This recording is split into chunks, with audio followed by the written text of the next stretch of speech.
Friend Sam, if you could, please. How's Jock? Right, Sam.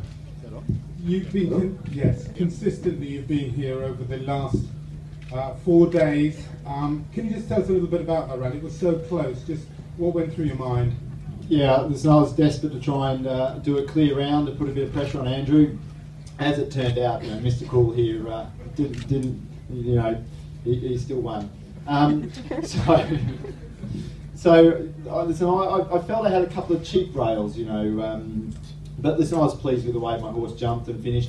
The jumping can be a bit of his Achilles heel, but he jumped pretty well. I had a good warm up, so I've got no excuses. So yeah, it was disappointing not to go clear, but to finish third at Burghley is always an immense thrill.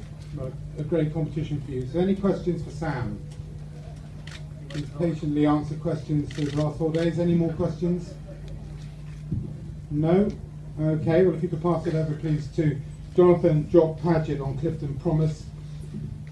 Jock, I was watching you in the collecting and you and I have been sort of talking to each other over the last 4 days. You've been very patient helping us with the media.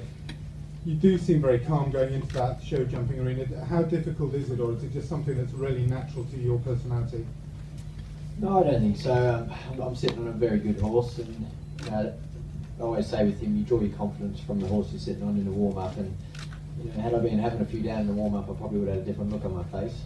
But he was jumping well, and the course was riding well, and I felt good. Any questions for Jock?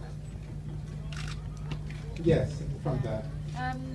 Coming into sort of Burghley, so a week ago, how would you felt about finishing second? Coming into Burghley, how did you feel about it all? About finishing second or just coming to Burghley? So sort of both. So are you delighted to finish second, or are you sort of sitting here thinking, I should have won this? No, I did my best. I put in my best performance, and my horse gave me everything, and it wasn't good enough to win on the day, so it's not my competition. But I'm very happy with him.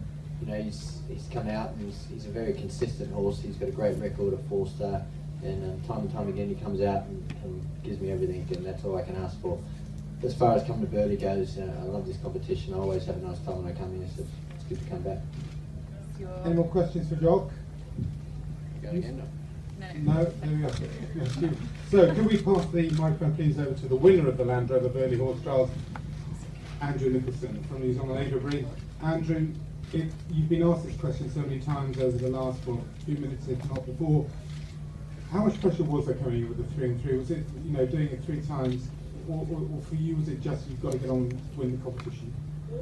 I've just got to get on and win the competition, and us riders all know each other very well and each other's horses. We might not ride each other's horses, but we see them often enough. And I looked through the list, and I thought, well, Sam's horse is a good enough jump, and the fact that Sam won Badminton, I know I had an amazing couple of years just gone, and I thought he's on a bit of a purple patch.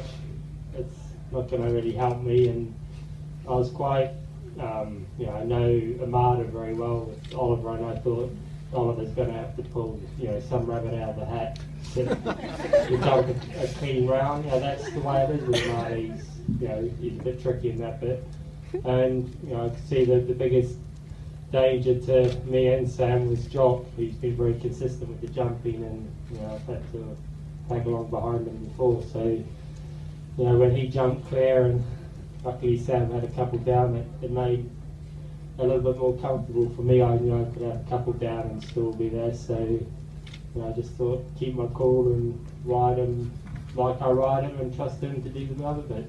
And you certainly did that. So any questions for Andrew? Yes.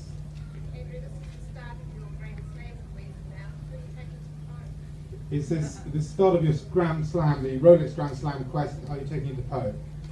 I think it's Lexington, isn't it? Lexington, I think it's the next one. It's the next one. I'm not sure yet. I'm a bit light on horses that are at the top level at the moment. I've had a few of my good ones have been injured, so they'll be off until sort of the middle of next year. So we'll sort of see January, February time, take a look at what we've got and go from there. Any more questions for Andrew? Yes, over there please. I watched your round and you did tap a few poles. Was there any moments where you thought, shit, but not Tapping them's fine. It's when you hear that thud of them hitting the ground, you know things have gone pear-shaped. He was, I think, it felt like he was just rubbing them in front, and it's very rare he has a rail down in front. So I was quite happy that he was doing that. It's if he touches the back pole of oxes behind, that's the problem. And he felt like he was jumping the oxes very, very well. So I just thought, just keep going, don't panic and change anything. And you know, they learn. You know, he's 14 years old. He knows how to rub jumps, and you know, I think he basically wants to leave them up. He just knows how to do it economically. Great. Any more questions there, please? And then Vicky. You sounded very emotional when Trevor was interviewing you. Just how much does this win mean to you? An awful lot, just like it sounded. I don't think I've ever heard Andrew emotional before. Don't be like that. Right.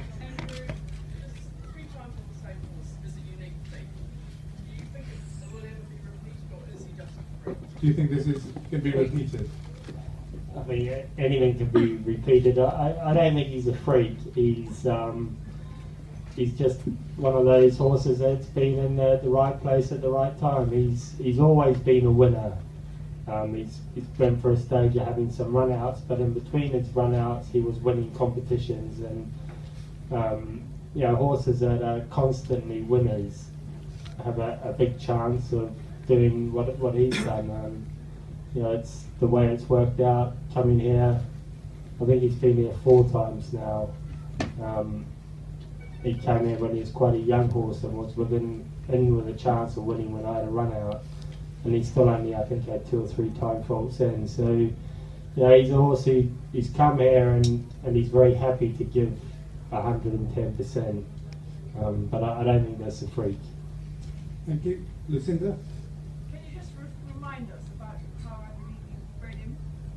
Yeah. And then what happened? I bred him. I needed to get the rates down on the property, and if you're equestrian stud, the rates are free. And as I was an event rider, I couldn't go for 100% freebie, but they said if I bred some horses I could have 50% off.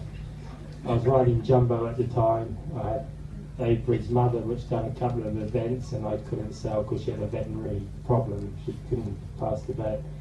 So that was my stud.